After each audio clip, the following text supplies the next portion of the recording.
nimuweze kuko ndazibonaho amahoro yo mu ijuru yanyuzuye umutima.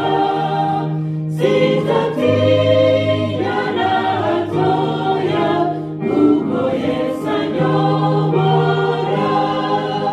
Sinzatinya na hatoya kuko Yesu anyobora.